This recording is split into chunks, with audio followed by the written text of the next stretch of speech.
This is the Fierce Heart Alliance, featuring the Harmonic Virtues, a self-reflective practice to understand virtues based on the laws of the universe, ancient teachings, and channeled wisdom.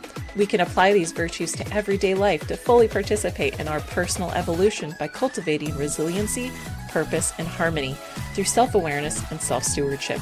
Hi, I'm Summer Sophia Moon, and I've come here to heal myself and chew bubblegum, and I'm all out of bubblegum. So join me and my special guests as we share and learn how to love ourselves fiercely through self-care, explore the wisdom of the harmonic virtues, and grow our conscious community together. By listening, you are now a fierce heart too. Welcome to the Fierce Heart Alliance.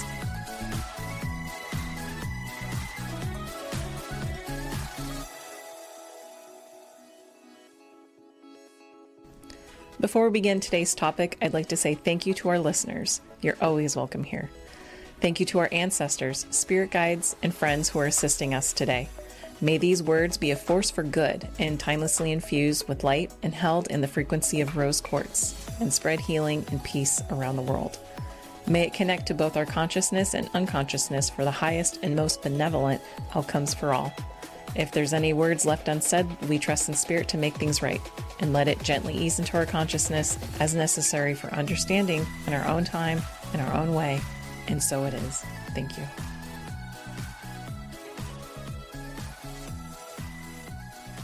Hey, Fierce Hearts. So today's our integration episode for the virtue of karma. Karma is located on the inner level of the harmonic virtues, which is the metaphysical level. These are foundational elements of consciousness. And the virtues, they're lessons that can impact our everyday life and relationships. They're ever evolving, ever shifting, and developing as we mature. And like a beautiful garden, they require some tending and some management to keep healthy and vibrant. You know, we've all heard that term, karma is a bitch. And we know that that means when a rude person will eventually be met with some kind of justice. Well, what is karma, though? According to Wikipedia, karma is a concept of Hinduism, which describes a system in which beneficial effects are derived from past beneficial actions and harmful effects from past harmful actions, creating a system of action and reactions throughout a soul's reincarnated lives, forming a cycle of rebirth. The causality is said to not only apply to the material world, but also to our thoughts, words, actions, and reactions. This is a cosmic and metaphysical principle that for every action there is a reaction and thus creates the universal law of consequence. Almost every spiritual belief has their own understanding and language to describe this principle, but the concept of karma is the most ubiquitous term, basically. Rather than going down all the paths of each religion and their belief structure around the concept, I want to keep this more of a bird's eye view of it as the soul and its journey. The Fierce Heart Alliance and the Harmonic Virtues is about taking the big picture of all these teachings and bringing it forth through essential messages to get to the heart of it. In last week's episode, I spoke with Brandy Roberts, and I discussed more of the cause and effect of karma, and I definitely want to reiterate that here. It's about our reaction to situations around us in time and space. We have the choice to become aware of our reactions. This is how karma and self-stewardship relate. First, we might realize that we should have done something, shoulda, coulda, woulda, obviously, but we could have done things differently in hindsight. And if we keep practicing and keep our self-awareness, eventually we'll notice our reactions in real time, and we can make decisions of how we want to respond right then and there based on prior lessons and experience. It's also about how we change our world on the inside and do our personal development, and our world then shifts to reflect our inner world. The outside reflects the inside. The harmonic virtues helps us take responsibility for ourselves and our reactions to the situations around us and empower us to choose what is healthy and in alignment with what's true for ourselves. And that may look different from person to person. The other relating aspect of karma is the concept of reincarnation. Last week, I asked Brandy Roberts about her thoughts on the idea of past lives and why no one talks about future lives. And I thought I'd take a second to share some of my thoughts on the question. And before I go further, everyone has their own idea and beliefs about it, and take what resonates for you about karma and reincarnation. Maybe you believe that this is all there is, this life is all there is, and that's totally fine. I'm not here to convince you of anything. All I can do is share my experience, and I feel like I have a lot in regards to it.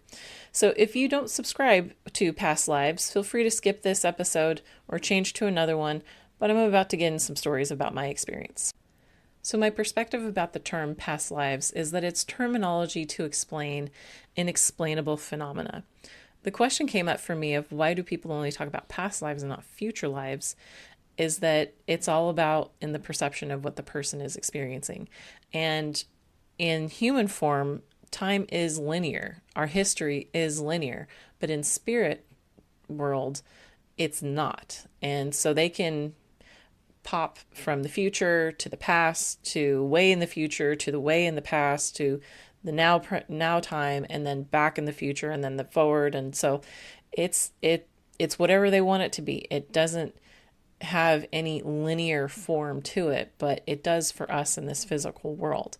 And so to think about a future life actually being a past life, it kind of throws a wrench into the whole thing. But bear with me. Maybe what we're seeing is, a quote, past life is a future life. And, some people do get premonitions of future lives and events. And there are some people who say they came back from the future. That's their belief, and good on them. And so for me, I know I get deja vu. I get dreams where I'll dream of something and I'll have no context for what happens because I've never been there before. I don't know those people. And then when it actually happens, I have this sense of deja vu. And I remember that I actually had a dream about it. And such moments would freak me out as a child, but now I embrace them as mile markers from spirit that I'm on the right path. A really good book to help understand future and past lives concept is a book called The Education of Oversoul 7 Trilogy by Jane Roberts. It's a fictional story based on channelings from a spirit named Seth. And though it's a trilogy, the first book in particular goes into really trying to explain the concept of future life, current life, and past life, and how those can intermingle. So it was a really beautiful book to read. So moving on to my experience and my story, I've known since I was young that I've been here before. I'm pretty sure I've known about a few lives that I've had. And early on in my childhood, I was obsessed with Titanic. And when I was in second grade or first grade, and I walked to the third grade reading section in the library, and I pulled out one book, and it was called A Night to Remember by Walter Lord. I still remember what it looks like. I did reports on Titanic every chance I got, and I'd read books, and when the movie came out, of course I was obsessed and had a crush on Leonardo DiCaprio, but I was also obsessed with seeing the ship in her former glory and seeing it come back to life and not really understanding why. And I probably saw that movie at least a dozen times in the theater.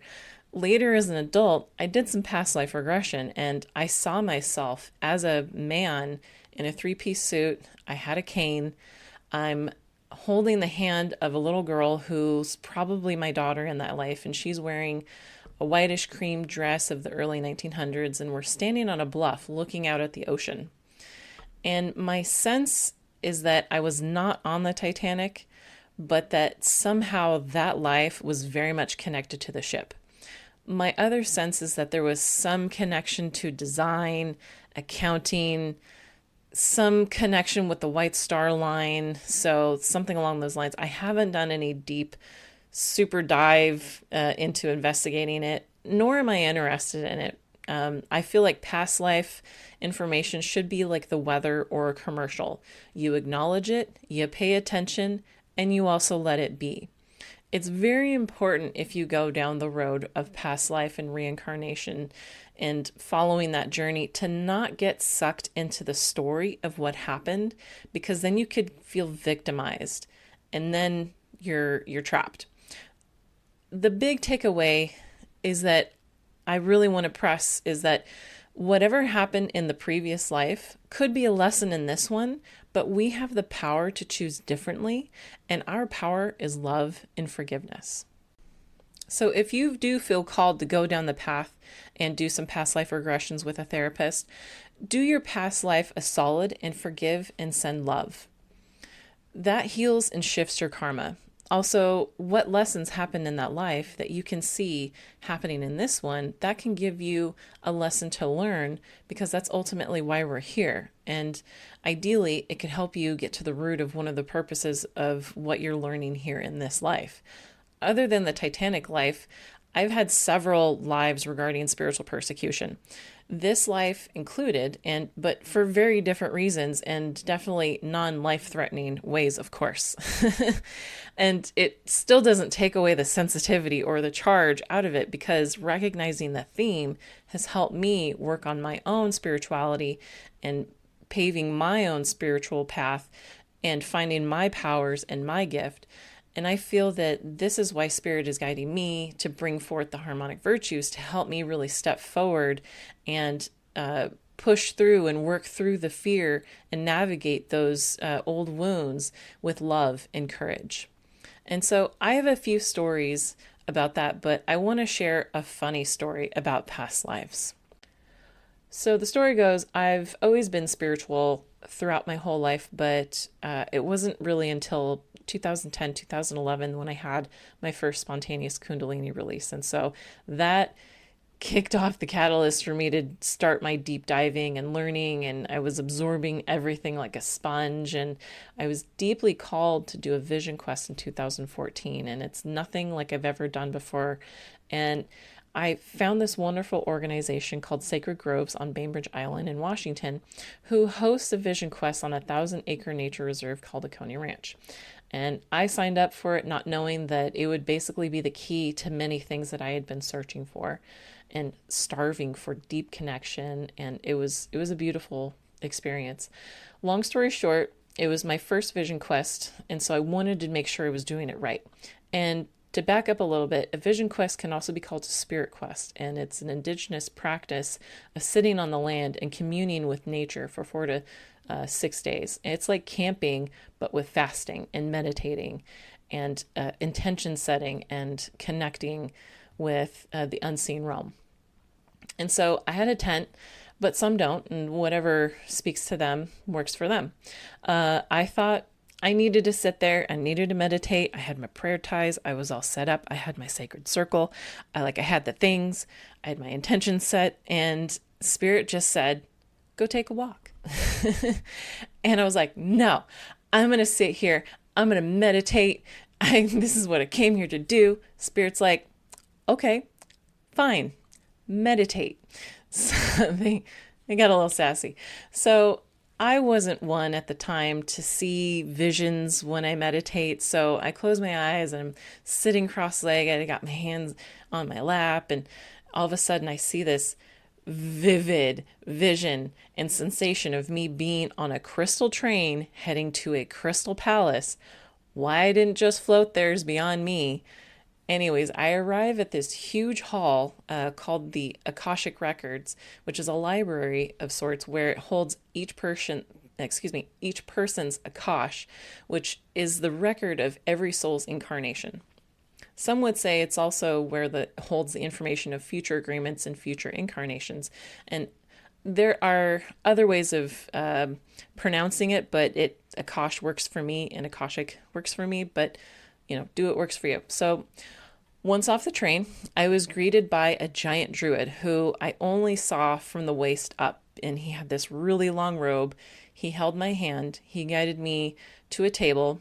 There was a very large, thick, leather-bound book that slams down in front of me as if impatient.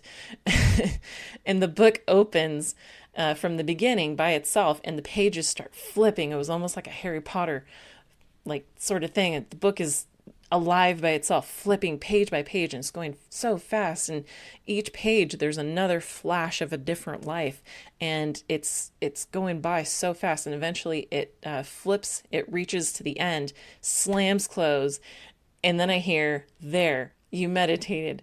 Go for a walk." So I was like, "Okay, fine. I'll go for a walk." And along the path I kept following, I ended up finding this enormous, ancient grandmother oak tree that I ended up doing another vision quest the following year with her.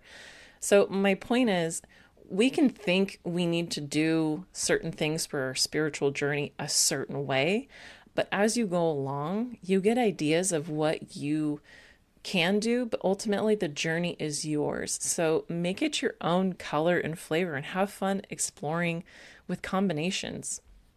And there's so many different rabbit holes you can go down and come back up and try another one. And, whatever resonates for you is maybe what's up for you to check out. So one of my biggest recommendations is a used bookstore. They usually have some sort of spiritual, metaphysical area, and just peruse, see what sounds interesting to you, and get a couple books. They usually don't cost a whole lot, or write it down and check out Google and see what they have to say about it. But there's so many different aspects and arenas that you can check out, and there's usually a few books about past lives over there as well.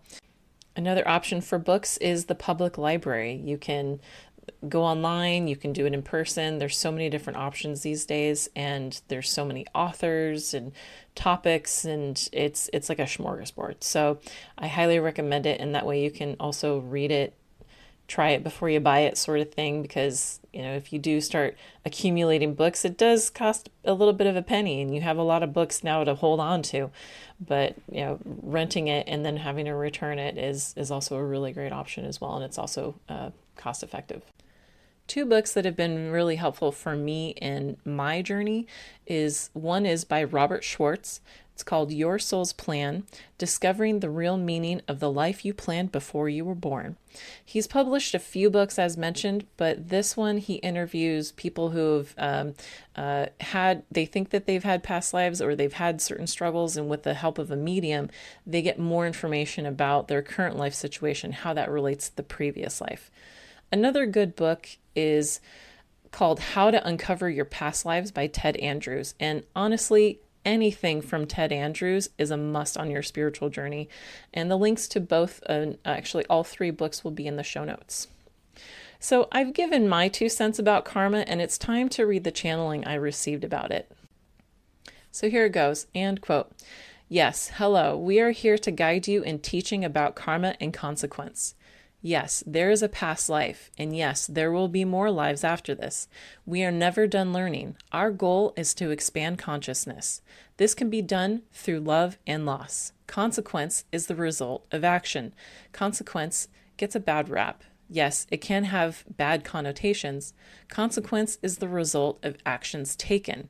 This could be bad or good. It's in the eye of the beholder. This is a neutral concept. It doesn't play favors, nor does it keep score, other than to find balance. If there's a why, then it's probably because the scales are needing to balance.